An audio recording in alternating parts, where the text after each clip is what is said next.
Hello दोस्तों, नमस्कार। स्वागत है आप सभी का आपके अपने YouTube channel result with Gautam sir पर। जैसा कि आप सभी को पता है, आपकी उत्तर प्रदेश स्पेशल की जो क्लास है वो लगातार कंटिन्यू है और उस क्लास में हम धीरे धीरे आगे बढ़ रहे हैं। आपको एक इन्फॉर्मेशन मैं दे दूं कि जो आपकी उत्तर प्रदेश स्पेशल है उसकी प्लेलिस्ट बन गई है। तो अब हम बात करते हैं कि हमारे आज की क्लास में होने वाला क्या है।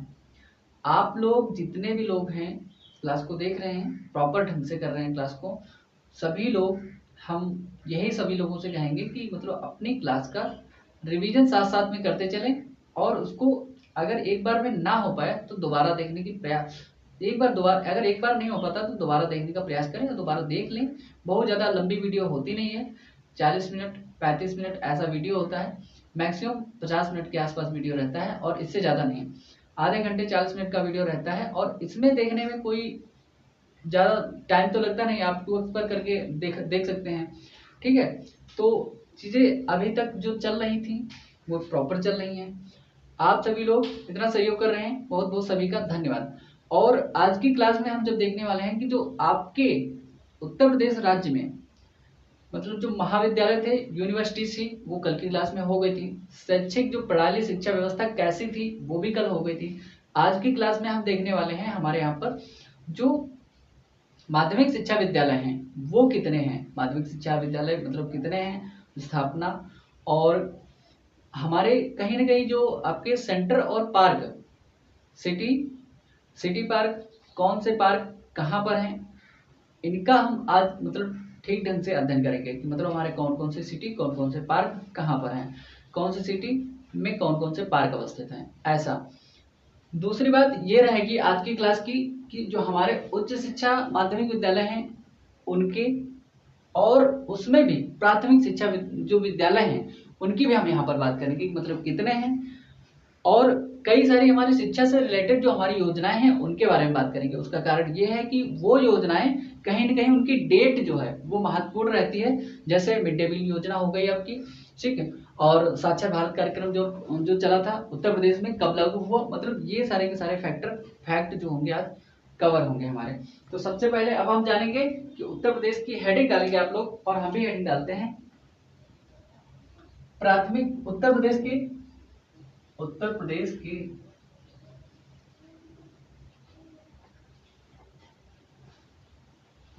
के प्राथमिक एवं उत्तर प्रदेश के प्राथमिक एवं माध्यमिक शिक्षण संस्थान, प्राथमिक एवं माध्यमिक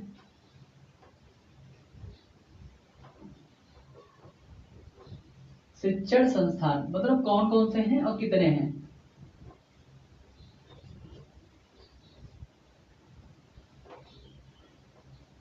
शिक्षण संस्थान, आप लोग इस चीज को हेडिंग डालेंगे, ठीक है। तो इस हेडिंग के मुताबिक हम बात करेंगे आपसे, और इसमें बात करने वाले हैं हम कि उत्तर प्रदेश में कुल कितने प्राथमिक विद्यालय, कुल कितने माध्यमिक विद्यालय और कुल कितने राज्य से रिलेटेड विद्यालय आपके यहाँ पर हैं। तो सबसे पहले जो हमारा फैक्चुअल इंफॉर्मेशन देखिए, ये जो डेट है, जो इंफॉर्मेशन आपकी दी जा रही है, जो डाटा है ये इंपॉर्टेंट है। इस डाटा को आपको रखना है और अपडेट करते रहना है, ठीक है। तो इस डाटा को अपडेट करते रहना। तो हमारे यहाँ पर कुल जो बात करेंगे, सबसे पहले हम बात कर रहे हैं प्राथमिक विद्यालय और माध्यमिक विद्यालयों की। प्राथमिक विद्यालयों में उनकी संख्या कितनी है, ये एक फैक्चुअल इंफॉर्मेशन है, ये एक डेटा है आपका, इसको कलेक्ट करना आपको जरूरी है। तो बात करेंगे हम यहाँ पर प्राथमिक विद्यालय हमारे यहाँ पर कुल कितने हैं। तो हम सबसे पहले बात करते हैं प्राथमिक शिक्षण संस्थानों की। उत्तर प्रदेश राज्य में कुल प्राथमिक शिक्षण संस्थान, प्राथमिक शिक्षण संस्थान कितने हैं।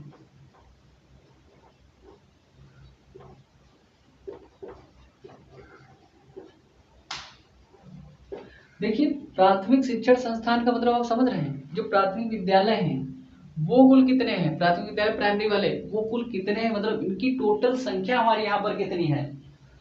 तो ये है हमारे 1,38,000 के करीब, 1,38,078 के आसपास, ठीक है, 38,078 के करीब है ये। और इनकी जो संख्या है, जो बच्चे इसमें प्राइमरी वाले में सरकारी स्कूल नहीं होते हैं, जो गांव में इनकी संख्या ज्यादा देखने को मिलती है। ये चीजें गांव में ज्यादा होती है क्योंकि प्राइवेट स्कूल का महत्व जहां पर कम है वहां पर सरकार अपना मतलब कार्यक्रम चलाती है और उसके माध्यम से शिक्षा को कहीं न कहीं प्रमोट करती है। तो उस हिसाब से हमारे यहाँ पर कुल कितने हैं, 1,38,078 कुल प्राथमिक शिक्षण संस्थान डेटा के अनुसार हैं, ठीक है। और हम जब बात करते हैं यहाँ पर हमारे कि मतलब उच्च प्राथमिक शिक्षण संस्थान हमारे यहाँ पर कितने हैं, बात करेंगे उच्च शिक्षण संस्थान हमारे राज्य में, उत्तर प्रदेश राज्य में उच्च प्राथमिक प्राथमिक विद्यालय शिक्षण संस्थान कितने हैं, शिक्षण संस्थान राज्य में उच्च शिक्षण संस्थान प्राथमिक शिक्षण संस्थान कितने हैं, तो 86,000 के करीब, यहाँ पर 86,500 के करीब उच्च प्राथमिक, समझ रहे हैं आप, जो जहां पर क्लास 8 तक पढ़ाई होती है, 86,430 के करीब है ये, ठीक है। तो ये 86,430 के करीब हमारे यहाँ पर कितने हैं, उच्च प्राथमिक शिक्षण संस्थान हैं। और इनकी जब हम बात करते हैं तो इतने मतलब 86,000 के करीब हैं, जिनमें बहुत सारे बच्चे, गरीबों के बच्चे, अमीरों के भी बच्चे कहीं कहीं पढ़ते हैं, लेकिन ज्यादातर जो पैसे वाले लोग होते हैं आपने देखा होगा कि मतलब अच्छे खासे स्कूल में पढ़ाते हैं। सरकारी स्कूल की शिक्षा व्यवस्था पर वो लोग भरोसा नहीं करते हैं, क्यों, क्योंकि वो जानते हैं वहां पर कि उस हिसाब से बच्चे मैनर तौर तरीके। अच्छा ये बताइए कि कोई भी व्यक्ति ज्यादा पैसे खर्च करना क्यों चाहेगा, कारण ये है कि अगर आपके पास पैसा है तो आप अपने स्टेटस को मेंटेन करने के लिए कहीं न कहीं अच्छे स्कूल में अपने बच्चे को दाखिला दिलाते हैं। और हर माँ बाप की यही तमन्ना होती है कि जिस स्कूल से हम पढ़ें उससे अच्छा स्कूल अपने बच्चों को दिलाएं, ऐसा होता है। आपने ऐसा कई बार देखा होगा, बहुत ही कम रेयर केस में देखा होगा कि जिस स्कूल में माता पिता पढ़े हैं उसी स्कूल में बच्चा भी पढ़ रहा हो, आपने ऐसा रेयरली देखा होगा। लेकिन ऐसा हमेशा देखा होगा कि जिस स्कूल में माता पिता पढ़े उससे कई गुना अच्छे स्कूल में उनका बच्चा जो होता है पढ़ता है। तो ऐसा है, देखिए शिक्षा का महत्व आपको तभी समझ में आएगा जब इस चीज को आप जानेंगे, व्यवहार रूप में समझेंगे, व्यवहारिक रूप में। देखिए चीजें कुछ अलग तरीके, तौर तरीके अलग नहीं होते हैं। शिक्षा व्यवस्था सरकारी स्कूल की अगर अच्छे से कर दी जाए तो सरकारी स्कूल में भी उतने ही बच्चे टैलेंटेड निकलेंगे जितने कि प्राइवेट स्कूल में। लेकिन शिक्षा व्यवस्था की उसकी जो कमी है उसकी कहीं न कहीं उसकी कमी को दूर करना पड़ेगा हमें, उसके इंफ्रास्ट्रक्चर को उसको थोड़ा सा मेंटेन करना पड़ेगा, बनाना पड़ेगा। तो जो गवर्नमेंट है वो अपने हिसाब से उतना ही कर पाती है जितना वर्तमान में कर रही है। और ऐसा नहीं है कि कर नहीं सकती, कर सकती है, बट लेकिन उसके पीछे भी कई रीजन होते हैं, उसके पीछे कई कारण होते हैं कि मतलब शिक्षा व्यवस्था पर शिक्षा विभाग को इतना फंड नहीं मिला, इतना ये नहीं मिला, इसका ये विकास नहीं हुआ। तो उसके विकास करने के लिए हमें लगता है कि कहीं ना कहीं हमारे मतलब जो बेसिक शिक्षा है वो सबसे जरूरी है। और वो शिक्षा अगर व्यक्ति को नहीं मिलती है तो कहीं ना कहीं वो आगे चलकर उसको पछतावा होता है, कहीं ना कहीं वो कमजोर होता है, कहीं ना कहीं किसी भी सब्जेक्ट में, एक सब्जेक्ट में, दो सब्जेक्ट में, तीन सब्जेक्ट में वो कहीं ना कहीं जाकर के फेल होता है। तो वो आगे का स्ट्रेस बन जाता है, आगे चल करके वो प्रॉब्लम खड़ी होती है बच्चे के सामने। इसीलिए माता पिता चाहते हैं कि हाँ नर्सरी से केजी से मतलब जहां से स्टार्टिंग हो बच्चे की, एलकेजी यूकेजी से, जहां से भी स्टार्टिंग से ही बच्चे को अच्छे स्कूल में दाखिला दिलाते हैं, कारण उसका आगे उसको दिक्कत ना हो, उसका आगे प्रमोशन मतलब आगे प्रमोट होता रहे, आगे बढ़ता रहे। और जब आगे बढ़ता रहेगा इसलिए, और हमारे यहाँ के सरकारी स्कूल की बातें क्या है, सरकारी स्कूल में चाहे अगर तो अच्छी पढ़ाई हो सकती है। माता पिता देखिए कहीं ना कहीं टीचरों की गलतियां नहीं है, टीचरों की भी गलतियां हैं, और जो बच्चे हैं, बच्चे के जो गार्जियन हैं उनकी भी गलतियां हैं। देखिए 2 मिनट में मतलब इस टॉपिक पे बात कर रहा हूँ, आप लोगों को अगर बुरा ना लगे तो। बात यह है कि कहीं ना कहीं अपने बच्चों की गलतियां तो हैं ही, बच्चों की गलतियां इतनी हैं कि मतलब वो स्कूल बहुत कम रेयर ही जाते हैं। माता पिता उन बच्चों पर ध्यान नहीं देते। गांव की असली हकीकत बता रहा हूं आपको, हकीकत यही है। हकीकत में बच्चे पढ़ना, कम से कम पढ़ने जाना चाहते हैं। उनके माता पिता उनसे भी मतलब कम वो उनको प्रमोट नहीं करते कि हाँ तुम जाओ आज स्कूल चले जाओ, या उनको सुबह अच्छे से नहला धुला करके, जैसे कि प्राइवेट स्कूल में बच्चे जाते हैं डेली बेसिस पे लगातार कंटिन्यू क्लासेस, अगर नहीं गए तो कल को पिटाई होगी, और नहीं तो गए तो होमवर्क छूट जाएगा, ऐसा उनको टेंशन रहती है, चिंता रहती है। और उनका जो मास्टर होता है वो उनको उसी हिसाब से उसी रेस में और उसी मतलब कार्यक्रम में आगे बढ़ाता है, जैसे कि मतलब वो आ रहे हैं वहां पे कंटिन्यूटी बनी रहती है। तो प्राइवेट स्कूल का, सरकारी स्कूल का स्तर, टीचर वहां उससे भी अच्छे होते हैं, कई गुना अच्छे होते हैं, वो क्वालिफाइड टीचर होते हैं। लेकिन वहां पर जो टीचर होता है वो प्राइवेट टीचर होता है, एक उतना हो सकता है उसके बराबर, उनके बराबर मतलब पढ़ाई लिखाई ना करी हो, अगर वो उनके बराबर पढ़ लिख लेता तो वो भी कहीं ना कहीं सरकारी टीचर होता। प्राइवेट टीचर की बात और सरकारी टीचर की बात अलग होती है, लेकिन मेंटेन क्या होता है, वहां का जो तरीका है, वहां का जो प्रोग्राम है, वहां की जो इंफ्रास्ट्रक्चर है वो मेंटेन रहता है, चीजें इसीलिए फ्लो में चलती रहती हैं। इसीलिए प्राइवेट में लोग ज्यादा दाखिला दिलाते हैं, सरकारी में क्यों प्रमोट कम करते हैं। उसका कारण ये है, कहीं ना कहीं शिक्षा व्यवस्था खराब है, कहीं ना कहीं टीचर भी अपना मतलब पढ़ाना नहीं चाहते, या कहीं ना कहीं उनको भी लगता है कि यार अगर हम चाहे जितना जान निकाल के रख दें तो भी बच्चे पढ़ना नहीं चाहते। तो ऐसा नहीं है। दो लोगों, देखिए जरूरतें दो लोगों से पूरी हो सकती हैं। एक तो यहाँ पर अगर घर वाले हैं, माता पिता बच्चों के, और यहाँ से अगर अध्यापक, दोनों लोग आपस में अगर कॉम्बिनेशन बना लें तो ये जो बच्चा है ना यहाँ का, ये जो राजू है ना, ये राजू अच्छे से पढ़ाई कर सकता है।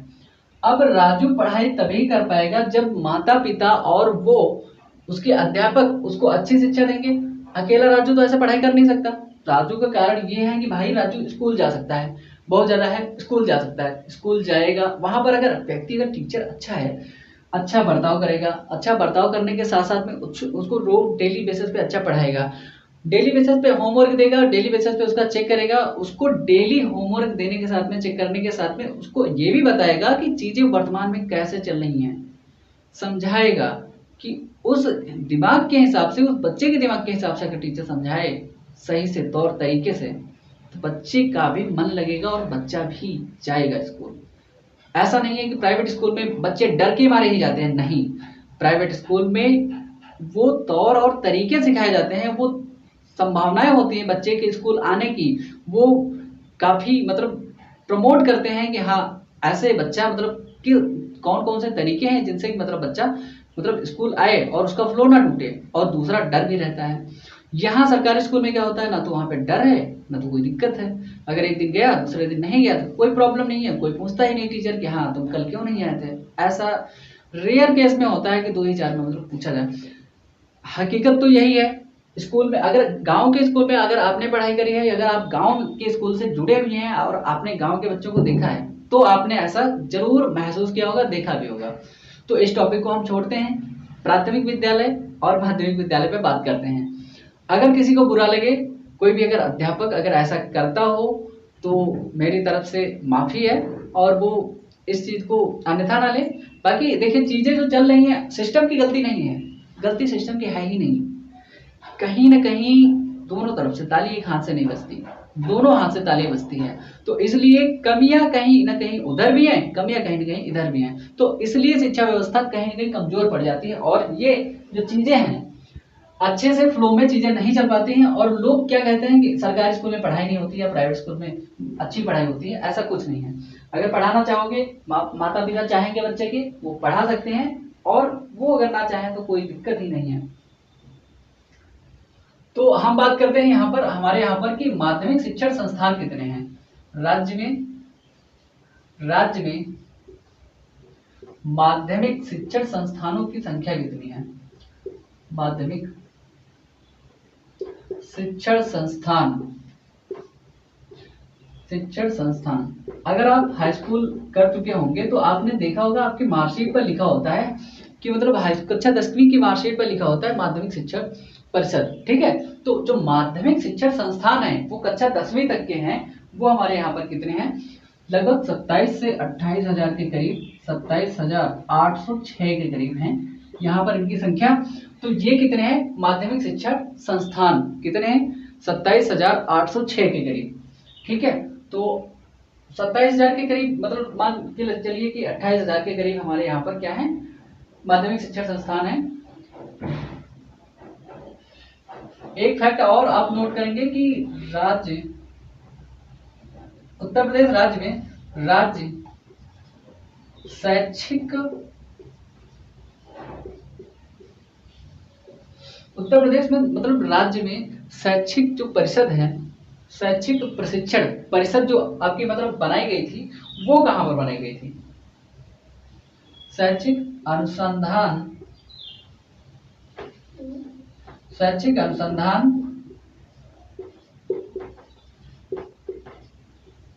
एवं प्रशिक्षण परिषद, इसका मतलब गठन कहां पर हुआ था और कब हुआ था? तो इसका गठन आपको मैं बता दूं कि राज्य में शैक्षिक अनुसंधान और प्रशिक्षण परिषद का गठन जो है 1981 में इलाहाबाद में, आपका जो वर्तमान में प्रयागराज है, कब हुआ था? 1981 में। उत्तर प्रदेश राज्य की बात कर रहा हूं मैं, और ये हुआ कहां था? प्रयागराज, जिसको आप कहते हैं आप प्रयागराज, तब का क्या था? इलाहाबाद। तो ये प्रयागराज में शैक्षिक राज्य शैक्षिक अनुसंधान प्रशिक्षण परिषद का गठन जो हुआ था इलाहाबाद में वर्ष 1981 में हुआ था। उसका कारण ये है कि मतलब उस समय देखो, शिक्षा का नई जो पुरानी शिक्षा नीति है वर्ष 1986 वाली, उससे पहले आया था कब? 1981 में।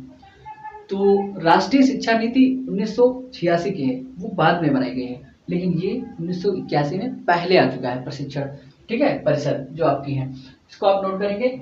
आज की चर्चा जो है लंबी होने जा रही है, तो थोड़ा सा आप कोऑपरेट करेंगे, और जो चीजें हैं वो वर्तमान में चल ही रही हैं, उनको आप देख भी पा रहे होंगे, और हकीकत तो आप खूब जानते ही हैं, चाहे आप गांव से हो या शहर से हो, वर्तमान में जो व्यक्ति रहता है तो वो तो जानता ही है कि हकीकत क्या है।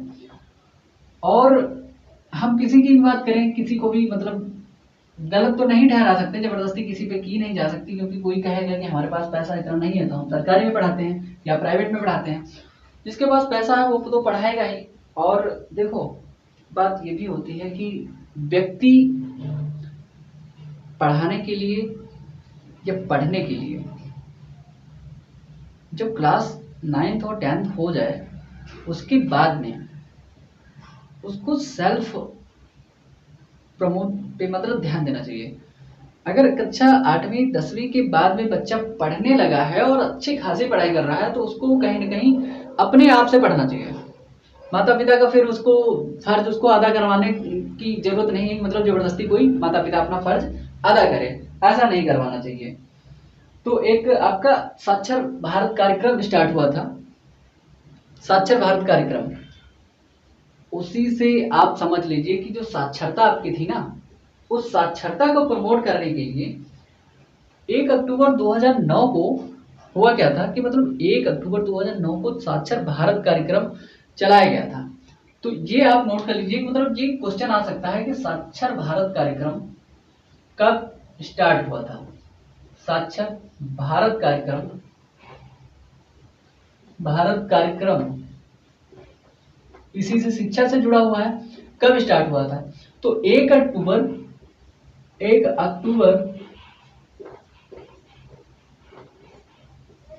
2009 को ये जो कार्यक्रम है आपका स्टार्ट हुआ था, साक्षर भारत कार्यक्रम। तो इस कार्यक्रम के संबंधित मतलब शिक्षा को प्रमोट करने के लिए, आगे बढ़ाने के लिए जो स्टार्ट किया गया था, तो इसको बढ़ाया गया था आगे।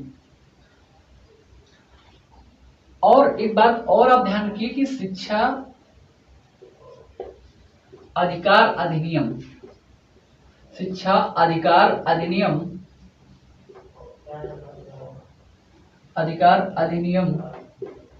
शिक्षा अधिकार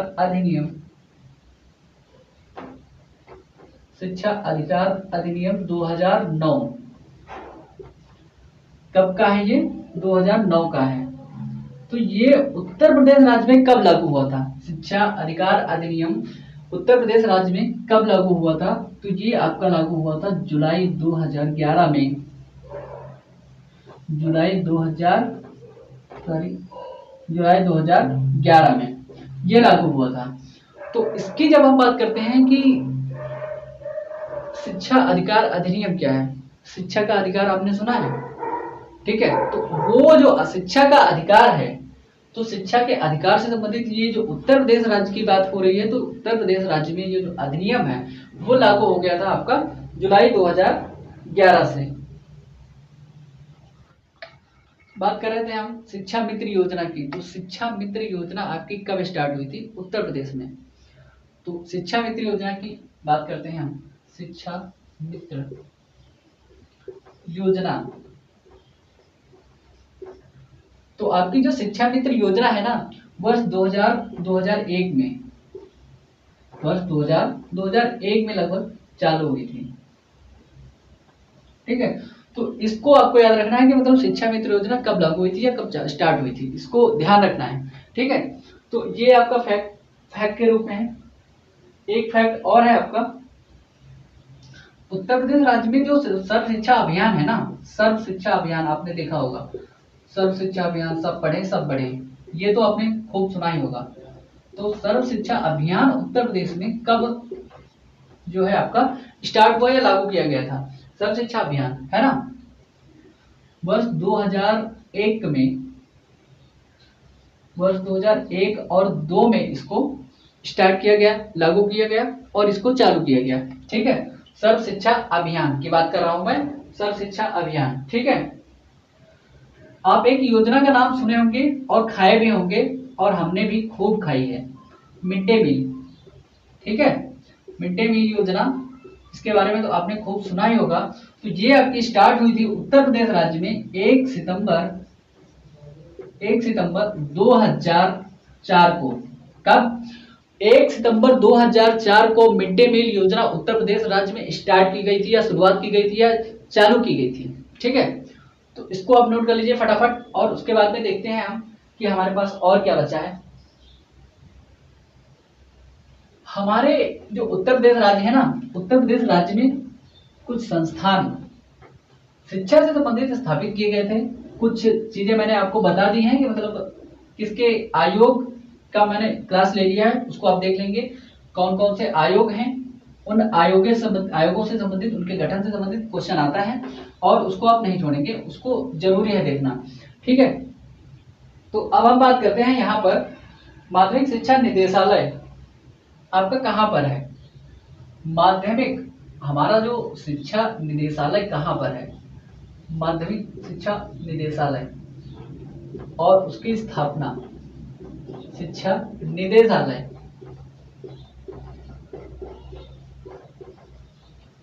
तो आपका जो माध्यमिक शिक्षा निदेशालय है ना उत्तर प्रदेश का, तो प्रयागराज में आपको पता होगा कि उत्तर प्रदेश बोर्ड ऑफ उत्तर प्रदेश लिखा होता है ना, तो वही आपका जो माध्यमिक शिक्षा निदेशालय है वर्ष 1972 में, 1972 में ये आपका प्रयागराज में स्थापित किया गया था, ठीक है। माध्यमिक शिक्षा जो निदेशालय है आपका वर्ष 1972 में प्रयागराज में स्थापित किया गया था। और हम जब बात करते हैं कि हमारे प्रदेश में हिंदी भाषा बोली जाती है, ज्यादातर लोग कौन से हैं? हिंदी भाषी क्षेत्र के लोग हैं ज्यादातर लोग। और दूसरी भाषा हमारे यहाँ पर कौन सी है? राजकीय भाषा उर्दू को दर्जा दिया गया था, मैंने आपको बताया था।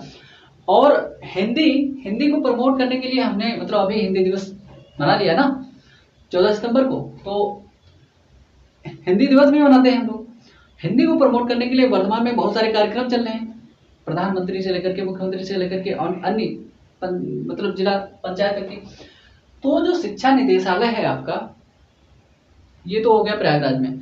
लेकिन एक दूसरा फैक्ट ये है कि हिंदी अखबार उत्तर प्रदेश राज्य का पहला अखबार हिंदी में मतलब कौन सा था और कब मतलब उसको प्रकाशित किया गया था, तो ये आप फैक्ट नोट कर लीजिए, इसको जरूरी है देखना आपको। राज्य का पहला हिंदी अखबार कौन सा था? ये क्वेश्चन पूछा जा चुका है कि राज्य का पहला हिंदी अखबार कौन सा था। ये था आपका बनारस अखबार, और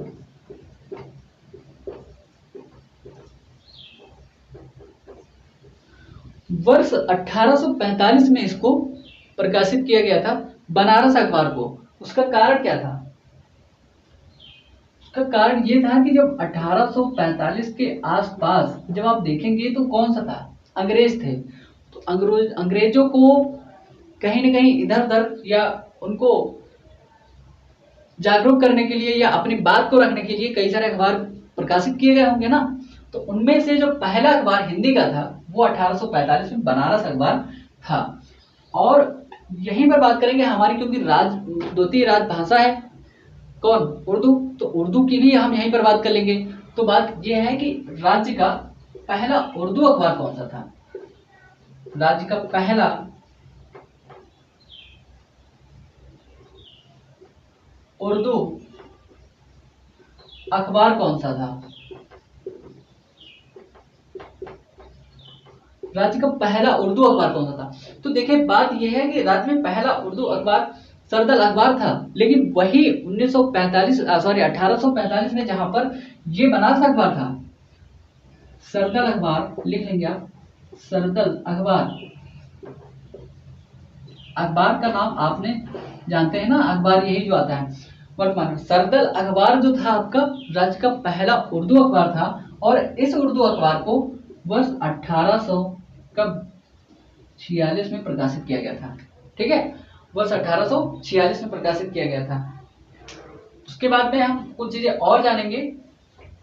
इस हेडिंग को चाहो तो आप डाल लीजिए, और इसको चाहे आप इरेज कर दीजिए, उससे कोई मतलब नहीं है आपको। अब दूसरी चीजें हमारी चलने वाली हैं, प्रयाग और सॉरी पार्क और सिटी, कि कौन सा पार्क किस सिटी में अवस्थित है। तो हम यहाँ पर बात करेंगे अपने पार्क और सिटी की। पार्क और कौन से पार्क मतलब किस सिटी में है, ठीक है, ये बात करने वाले हैं हम। पार्क और सिटी की बात कर लें, छोटा सा टॉपिक है, इसको जरूरी ये है कि ये टॉपिक याद होना बहुत जरूरी है।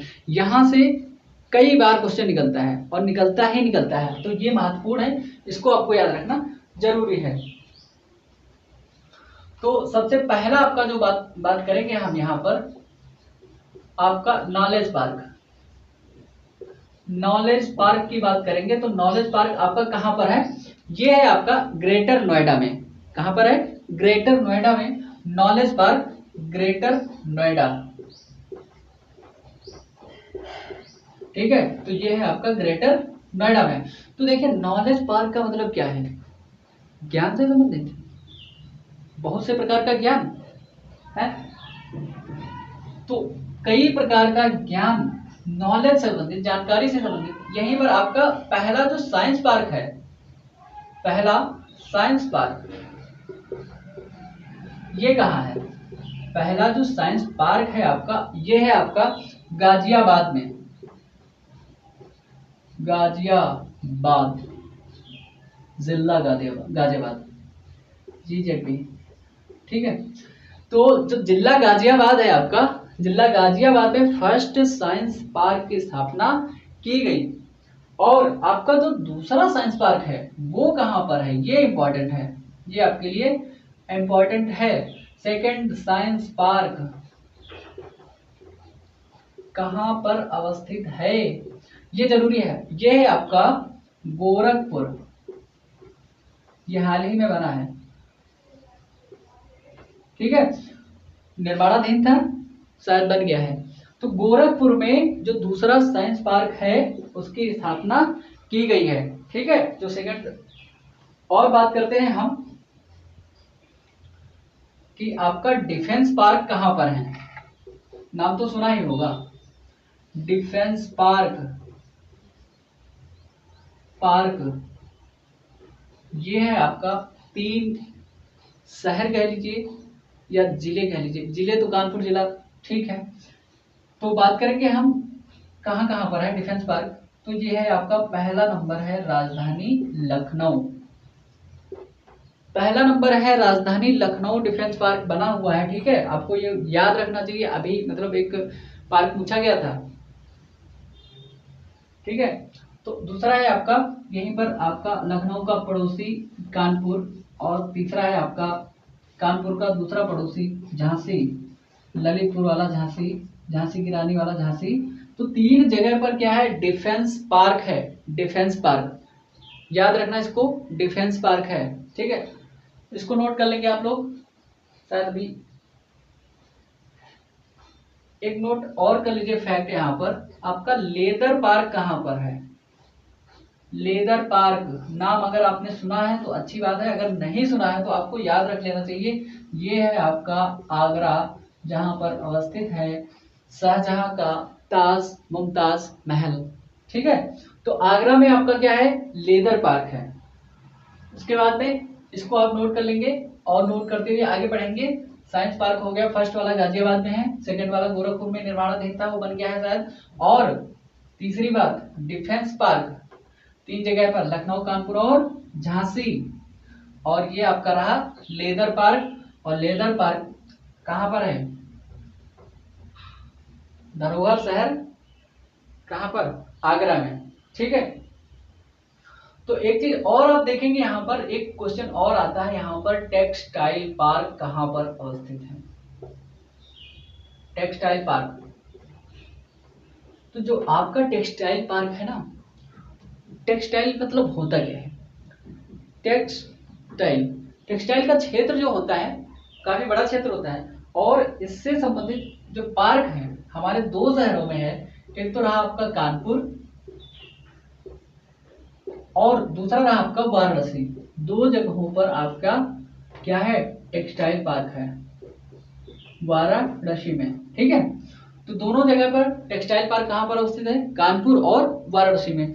इसको आप याद रखेंगे कि टेक्सटाइल पार्क लखनऊ में नहीं है, ये आप ध्यान रखेंगे इस चीज को, ठीक है। Agro expo mart and centre ये कहां पर है, agro expo, expo mart and centre, mart and centre ये कहां पर अवस्थित है, agro expo mart and centre ये कहां पर अवस्थित है, ये है आपका ग्रेटर नोएडा में। क्योंकि जो आपको मैंने बताया था ग्रेटर नोएडा, ठीक है, जहां पर नॉलेज पार्क है वहीं पर अवस्थित है agro expo mart and centre. तो यहीं पर अवस्थित है आपका agro expo mart and centre, यहीं पर अवस्थित है आपका नॉलेज पार्क, ठीक है। तो अगली बात करते हैं हम जब agro processing zone, agro processing zone कहां पर अवस्थित है, किन किन शहरों में, प्रोसेसिंग जोन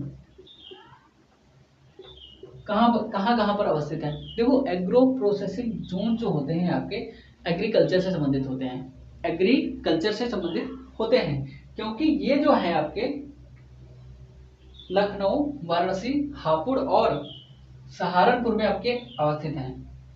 लखनऊ, वाराणसी, आपका एक हापुड़ में है, एक आपका है सहारनपुर, और सहारनपुर सबसे छोटी सीमा साझा करता है हिमाचल प्रदेश के साथ में, ठीक है। तो आपका है सहारनपुर, लखनऊ, वाराणसी, हापुड़, सहारनपुर, ये चार जो जिले मान लीजिए, जिले भी हैं और शहर भी हैं, ठीक है। तो ये चार जिलों में क्या है, एग्रो प्रोसेसिंग जोन, जहां पर एग्रीकल्चर से संबंधित जो कार्य होते हैं, कृषि से संबंधित जो कार्य होते हैं, ये कहां पर है, ये जोन कहां पर है, चार जगहों पर, और ये है आपके लखनऊ, वाराणसी और हापुड़ में, और आपका सहारनपुर में, ठीक है। तो आज की क्लास जो आप लोगों को कैसी लगी ये मुझे बताएंगे कमेंट बॉक्स में कमेंट करके, और लोगों के साथ में साझा जरूर करें। और जो क्लास आपकी चल रही है, मैं पूरी कोशिश करूंगा कि ये लगातार ऐसे ही कंटिन्यू मेंटेन होती रहे, और कोशिश करूंगा कि जो क्लास है आपकी उसकी जो PDF है अगले महीने में शेयर होगी। और अगले महीने में मैं जितना मतलब पढ़ाऊंगा इस चीज़ को आपको A4 साइज में दे दूंगा। आप चाहो तो मतलब प्रिंट करके पढ़ लो, और आप चाहो तो इसका, लेकिन एक आपका ग्रुप भी है, कम्युनिटी ग्रुप मैंने जो बनाया है उसका लिंक इसी को मतलब इसी में डाल दूंगा, और आप उसको कम्युनिटी को ज्वाइन करते रहेंगे। जितने भी क्लास को देख रहे हैं उस चीज़ को ध्यान से अच्छे से देखें और आगे बढ़ते रहें। ठीक है, तब तक के लिए धन्यवाद और आप सभी का नमस्कार और धन्यवाद पुनः।